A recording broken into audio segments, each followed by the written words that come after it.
വൈകുന്നേരം ടി.പി. ജയരാജൻ അദ്ദേഹം ഒരു സാധുവാണ്, നല്ല മനുഷ്യനാണ്.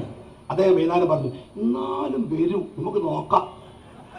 ഇതെന്തൊരു ഏർപ്പാടാണ്, എനിക്കത് മനസ്സിലായി. ഇന്നലെ വൈകുന്നേരം ടി.പി. ജയരാജന്റെ സ്റ്റേറ്റ്മെന്റ് ആണ്, ലീഗ് വരാൻ മുന്നണി മാറാന്ന് പറഞ്ഞ മഹാകാര്യമൊന്നല്ല, മാറല്ലോ, അഭിപ്രായം മാറ്റി പറയാലോ.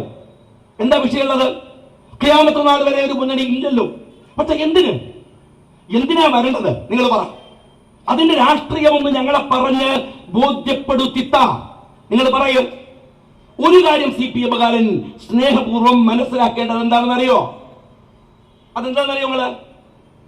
നിങ്ങളുടെ ഈ കേഡർ സിസ്റ്റം ഉണ്ടല്ലോ, മിണ്ടാൻ പറ്റാത്ത സിസ്റ്റം, അതിന്റെ ദുരന്തം എന്താ അറിയോ?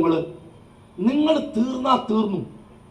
പിന്നെ ഒരു മനുഷ്യനാ വഴിക്ക് ഉള്ളപ്പോണ്ടല്ലോ, അധികാരം തേങ്ങാപ്പിണ്ണാക്കുള്ളതുകൊണ്ട് ഉള്ളത് കൊണ്ട് ഭാസ്കരനെ പട്ടണനെ കാണുമ്പോ തൊമ്മി ഒന്ന് വിനയമായി നിൽക്കും. തീർന്നാൽ അതാണ് ത്രിപുരയിൽ ഒന്ന് എഴുന്നേറ്റ് കോൺഗ്രസ് വിചാരിച്ചു, ഒരു പ്രതിപക്ഷല്ലേ, ഒന്ന് സഹായിച്ചു കൊടുക്കാം. കോൺഗ്രസ് സഹായിച്ചു കൊടുത്തില്ല ത്രിപുരയിൽ. എന്നിട്ട് ജനങ്ങൾ നിങ്ങളെ സമ്മതിച്ചോ? ഈ പണ്ടാരം ഒരിക്കൽ പോയത് എനിക്ക് വേണ്ടാന്നാണ്. ബംഗാളിൽ നോമിനേഷൻ കൊടുക്കാനുള്ള ആരോഗ്യം ഉണ്ടോ എനിക്ക്? എന്നാ നീ കേട്ടോ, പരസ്പരം ഒരു സ്റ്റേജിൽ ഇരുന്ന് അങ്ങോട്ടും ഇങ്ങോട്ടും പറയുന്നു അച്ചടക്കല്ല നിങ്ങൾ പറയുന്ന കോൺഗ്രസ് ജനാധിപത്യമുള്ളത് കൊണ്ട് തീർന്നുപോയ മണ്ഡലങ്ങൾ ഇന്ത്യയിൽ തിരിച്ചു പിടിച്ചു വരികയാണ്. അതാണ് കർണാടക. കാരണം എന്താ ഞങ്ങള് ജനാധിപത്യത്തിന് അത്രമേൽ സൗന്ദര്യമുണ്ട്. നിങ്ങൾക്ക് അത് മനസ്സിലാവില്ല കമ്മ്യൂണിസ്റ്റ് പാർട്ടിക്കാരാ. ഇന്നിപ്പോ മാർക്കണ്ഡേയ കഡ്ജു, സുപ്രീം കോടതിയിലെ ചീഫ് ജസ്റ്റിസ് ആയിരുന്ന മാർക്കണ്ഡേയ കഡ്ജു മലപ്പുറത്ത് ഒരു പരിപാടിയിൽ പങ്കെടുത്തു. അദ്ദേഹം പറഞ്ഞെന്താ അറിയോ? സ്പീക്കറാ ഉദ്ഘാടനം, MLA ആണ് അധ്യക്ഷൻ. മാർക്കണ്ഡേയ കഡ്ജു പറഞ്ഞു, ഈ കേരളത്തിലെ വിദ്യാർത്ഥികളുടെ അവരുടെ അവകാശമുണ്ട്, മുഴുവൻ A+ വാങ്ങിയ കുട്ടികൾ, അവർക്ക് സീറ്റില്ല. മുഖ്യമന്ത്രിയാണ്, സ്പീക്കറാണെന്ന് പറഞ്ഞിട്ട് നടന്നാ പോരാ, അവർക്ക് അവരുടെ അവകാശത്തെ നിഷേധിക്കരുത്. എന്നിട്ട് അയാൾ പറയാ, സീറ്റ് കുട്ടികൾക്ക് കൊടുക്കാൻ പറ്റില്ലെങ്കിൽ രാജിവെച്ച് പോകണം. ആരോട്?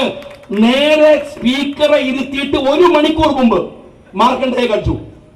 രണ്ടാമത് അയാൾ പറഞ്ഞത് അറിയാ, നിങ്ങൾ അങ്ങനെ പോയിട്ടില്ലെങ്കിൽ അടുത്ത തെരഞ്ഞെടുപ്പിൽ നിങ്ങൾക്കെതിരെ പ്രസംഗിക്കാൻ ഞാൻ ഇവിടെ വരുന്നതാണ്. എന്തിനാണോ ഈ കഴിച്ച് തൂങ്ങി നിൽക്കുന്നത്? ലീഗിനെയും കൂടി കൂട്ടിയിട്ട് ഈ ജാതി തല്ലിപ്പൊളി ഭരണത്തിന് തുടരാനല്ലേ നിങ്ങൾക്ക്? രാജിവെച്ച് പോടോ ദയവ് ചെയ്ത്. ഉളുപ്പും മര്യാദയുണ്ടെങ്കിൽ നാട്ടിൽ കണ്ടുവാള പേരിൽ കേസും കൊടുത്തിട്ട് നാട്ടിൽ ആർക്കെങ്കിലും 10 റുപ്യന്റെ ഉപകാരം ചെയ്യുന്നവരെ തെരഞ്ഞു പിടിച്ച് കേസ് കൊടുത്ത് അവനെ ഭയപ്പെടുത്തി നിങ്ങൾ അതിനെ ഇല്ലാണ്ടാക്കാൻ നോക്കുമ്പോ നിങ്ങൾക്കെതിരെ ഒരു ജനവും ഒരു സമൂഹവും നിൽക്കാൻ. ഞാൻ ചോദിക്കുന്ന ലീഗ് ഞങ്ങൾ വിളിക്കുന്നതിന് മുമ്പ് പറയേണ്ട ഒരു കാര്യമുണ്ട്. എന്താണെന്നറിയോ? നിങ്ങൾ ഈ യൂണിഫോം സിവിൽ കോഡുമായി ബന്ധപ്പെട്ട നിങ്ങളുടെ കാഴ്ചപ്പാട് എന്താണ്? നിങ്ങൾ യഥാർത്ഥത്തിൽ ഈ പ്രശ്നത്തെ വർഗീയവൽക്കരിക്കുകയാണ്, വളരെ കൃത്യമായ വർഗീയവൽക്കരണം. എന്നാൽ മുസ്ലിങ്ങളുടെ മൗലികമായ കുറെ പ്രശ്നങ്ങളുണ്ട്, നിങ്ങൾ അതിന്റെ കൂടെ ഉണ്ടാവും. NRCയുടെ കേസ് പിൻവലിച്ചില്ല എന്ന് ഞങ്ങൾ പറഞ്ഞുകൊണ്ടിരിക്കല്ലേ? എന്നാൽ നിങ്ങൾ പിൻവലിക്കോ? ലീഗിനെ ക്ഷണിക്കുന്നതിന് മുമ്പ് NRC സമരത്തിൽ നിങ്ങൾ അടക്കം പങ്കെടുത്തപ്പോ നിങ്ങളുടെ പേരിലുള്ള കേസ് മാറ്റുകയും ലീഗുകാരും കോൺഗ്രസുകാരുമായ സകലരുടെ പേരിലും കേസ് നിങ്ങൾ നിലനിർത്തുകയും ചെയ്തില്ലേ? മൗലികമായ ഒരു കാര്യത്തിനും കൂടെ ഇല്ല. ലീഗിനെ കൂട്ടാൻ വരുമ്പോ മുഴുവൻ A+ കിട്ടിയ കുട്ടിക്ക് പോലും ഒരു കൊമേഴ്സ് പോലും എടുക്കാനാവാതെ മലബാറിൽ അവൻ അലഞ്ഞു തിരിഞ്ഞു നടക്കുമ്പോ ആ കുട്ടികളുടെ സീറ്റ് കുട്ടിക്കൊടുക്കാനുള്ള ആ നാടിന്റെ മൗലികമായ പ്രശ്നത്തിന്റെ കൂടെ നിങ്ങൾക്ക് നിൽക്കാൻ കഴിയുമോ?